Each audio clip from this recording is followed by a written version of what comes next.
assimilés comme autrefois, ils apportent en fait une nouvelle culture à ces quartiers qui à l'époque n'existaient pas, William Tay. Oui, c'est ce que dit Christophe Guilluy dans Le Temps des gens ordinaires, parce que... Oui, mais là c'est le président du Sénat, oui. Donc oui. Ça a quand même une autre portée. Hein. Oui, bien sûr. Le point sur la question de l'assimilation, c'est qu'en fait à chaque fois depuis, on va dire avant Sarkozy, depuis que le Front National est rentré dans le jeu politique, les politiques ont interprété la question de migration sur uniquement la question de l'accueil et du flux. Or, on a oublié une dimension essentielle de la politique migratoire, c'est la question de l'assimilation, notamment au principe de la République et à la culture française. On a jusqu'à présent parlé d'intégration. On a parlé uniquement d'intégration, mais on n'a pas imaginé... Ou de créolisation.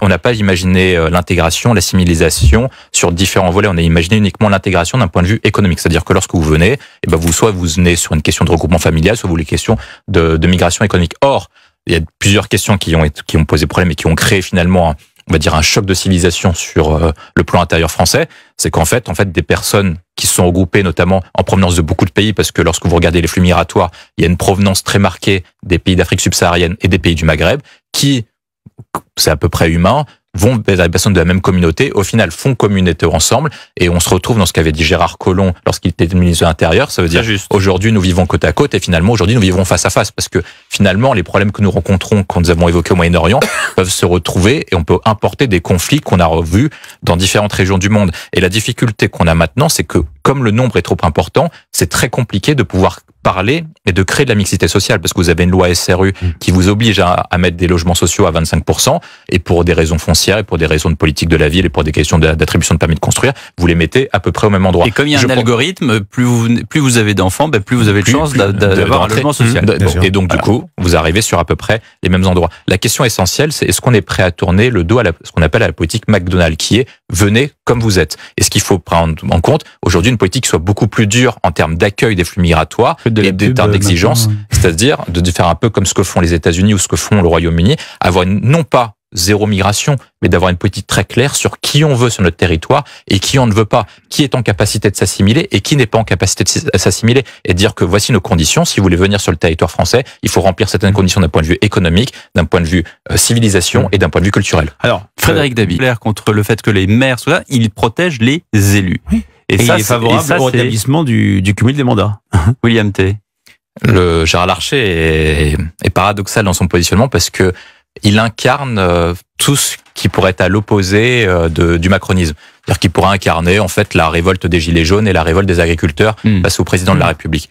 La difficulté, quand on lit son interview, c'est que son positionnement politique est finalement plus proche d'un bloc central, comme le dirait Frédéric Dabi, que d'un bloc révolte anti-macroniste, qui pourrait être incarné par Jordan Bardella et Marine Le Pen. Lorsque vous prenez les différents totems qu'il évoque, finalement, il est sur une ligne plutôt traditionnelle, UMP classique, qui est proche, certes, différente en termes de méthode avec le président de la République, mais qui n'impose pas une rupture de fond avec la politique menée par Emmanuel Macron.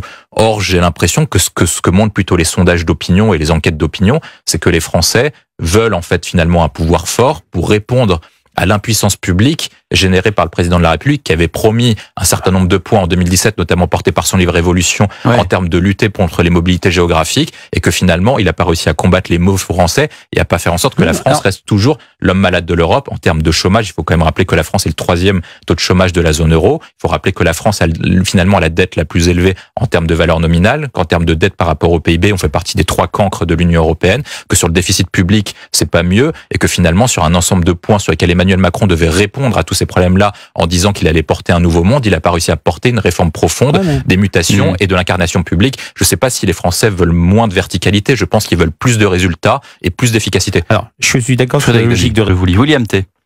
Emmanuel Macron est dans ce rôle, il est un peu tâtonné depuis le 7 octobre, parce qu'il est dans une position qui est difficile, parce qu'il doit à la fois soutenir Israël, du fait qu'Israël a subi la plus grande menace depuis la Seconde Guerre mondiale et la plus grande tuerie de Juifs depuis la Seconde Guerre mondiale, mais dans le même temps, il doit continuer à maintenir la politique traditionnelle de la France et la politique traditionnelle de la France du monde arabe. Et la politique traditionnelle de la France dans le monde arabe, c'est celle de dire non aux va-t-en-guerre, de dire non à ceux qui veulent régionaliser le conflit et de dire non à ceux qui veulent mondialiser le conflit. Or, moi, ce que je pense, c'est que le rôle d'Emmanuel Macron, c'est de dire non à Benjamin Netanyahou, comme Dominique de Villepin a dit non à George W. Bush. Parce que depuis le 7 octobre, le seule personne Enfin, Villepin, il dit non à Netanyahou aussi. Hein. Il l'a encore redit plusieurs fois. Et ben là, je pense qu'il faut le dire aussi. Enfin, en tout cas, il faut que Macron le dise. Pourquoi ? Parce que il y a que deux entités qui veulent régionaliser le conflit, voire mondialiser le conflit.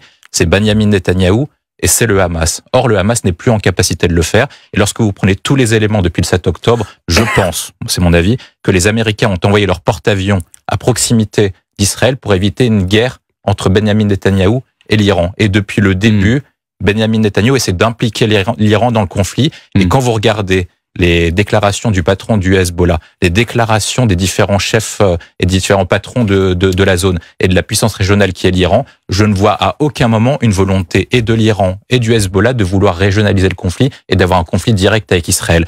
Or, moi, ce que je pense, c'est que Benyamin Netanyahou est en opposition avec la politique de Barack Obama à l'époque, qui avait mis un accord avec l'Iran, et donc en opposition avec la politique de Biden, et il aimerait bien que Trump revienne au pouvoir, parce qu'il pense que la principale menace pour la sécurité de la zone d'Israël, c'est pas Gaza, c'est pas le Hamas, il pense que c'est l'Iran, et que du coup, il faut déclarer la guerre à l'Iran, et donc il va profiter de ce point-là pour essayer de conduire à une escalade. Parce qu'ici, on est très précis dans les termes, quand on regarde les événements, vraisemblablement l'Iran a prévenu d'une manière ou d'une autre, directe ou indirecte, les États-Unis 72 heures avant, 72 heures avant qu'ils allaient attaquer pour faire en sorte que la riposte soit une riposte d'affichage, mais ce soit pas une riposte qui conduise à des morts et donc qui conduise à une escalade et donc à une régionalisation du conflit. Alors précision juste, c'est que je vise Benyamin Netanyahou parce que je différencie Israël de Benyamin Netanyahou. Et il ne s'agit pas de mettre la République islamique d'Iran, dont on espère que le régime des mollahs tombe, et il tombera pas comme ça, avec un régime démocratique, et la seule démocratie est notre seul allié dans la zone, enfin, notre seul allié fort.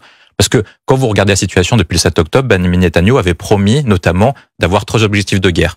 Éviter la régionalisation du conflit en protégeant Israël, donc éviter la multiplication des fronts, la libération des otages et la destruction du Hamas. Ça fait 6 mois qu'il n'arrive pas à détruire le Hamas. Imaginons qu'on parte en conflit avec l'Iran. Si par cas les États-Unis d'Amérique étaient la plus grande puissance militaire de l'histoire du monde, n'ont pas réussi à battre l'Afghanistan et l'Irak, vous pensez vraiment qu'on puisse battre l'Iran? C'est impossible. On battra pas l'Iran. Simplement parce que la géographie est spécifique et parce que l'armée iranienne est pas du tout la même que l'armée de l'Afghanistan. Et puis parce que c'est Armageddon. C'est le même cas qu'avec la Russie. Si on commence à tirer, les autres tirent et puis c'est la fin du monde. Et puis vraisemblablement, il y a la Russie et la Chine qui rentrent en jeu. Le deuxième point, c'est que Benyamin Netanyahou, l'ensemble des dirigeants occidentaux lui ont prévenu sur les lignes rouges, lui ont dit ce qui allait se passer si par cas il intervenait de manière non ciblée et non proportionnée à Gaza. Donc sur un ensemble de points, Benyamin Netanyahou ne joue pas la sécurité d'Israël, ne joue pas en fait la destruction du Hamas, mais joue uniquement sa survie politique parce qu'il sait que vraisemblablement, comme l'ancienne première ministre lors du Kippour, il perdra son poste à l'issue de la fin de la guerre. Il essaie de faire en sorte en fait, de répondre à une certaine crispation de l'opinion publique israélienne, de besoin de sécurité et de radicaliser le conflit pour pouvoir sauver son poste dans un objectif d'intérêt personnel. Parce que s'il veut assurer la sécurité d'Israël, il n'a aucun intérêt de bombarder et d'attaquer le consulat d'Iran à Damas. Il n'a aucun intérêt de régionaliser le conflit et d'attaquer le Liban, d'où c'est un ensemble de stratégies qui fait en sorte, je pense, qui conduit Israël dans le mur. Et il y a quand même un point qui est quand même très important. Si par cas, l'objectif réel de Benyamin Netanyahou, c'était de libérer les otages, je ne connais pas un seul expert militaire qui dira qu'il faut bombarder Gaza pendant 4 semaines et d'envoyer des troupes dans l'endroit le plus densément peuplé pour pouvoir libérer les otages. Donc je pense que sa stratégie va dans le mur. Je pense que pour Israël et pour l'avenir de la zone, il doit être remplacé. En tout cas, moi je pense que la ligne politique menée par François Hollande a un espace, tout simplement parce que le macronisme s'est porté durablement comme une sorte d'UDF. À partir du moment où ils ont fait une réforme qui était très portée, c'était la réforme des retraites, qui l'ont inscrite durablement finalement sur un parti sociologique porté par les personnes qui sont très âgées, les CSP+, et on voit bien que sociologiquement, depuis qu'ils ont porté la réforme des retraites, ils se sont réduits à peu près au socle traditionnel porté par Valéry Giscard d'Estaing et donc l'UDF, ce qui libère un espace au centre et au centre-gauche. C'est ça, c'est-à-dire qu'on a d'un côté l'UMP avec Gérard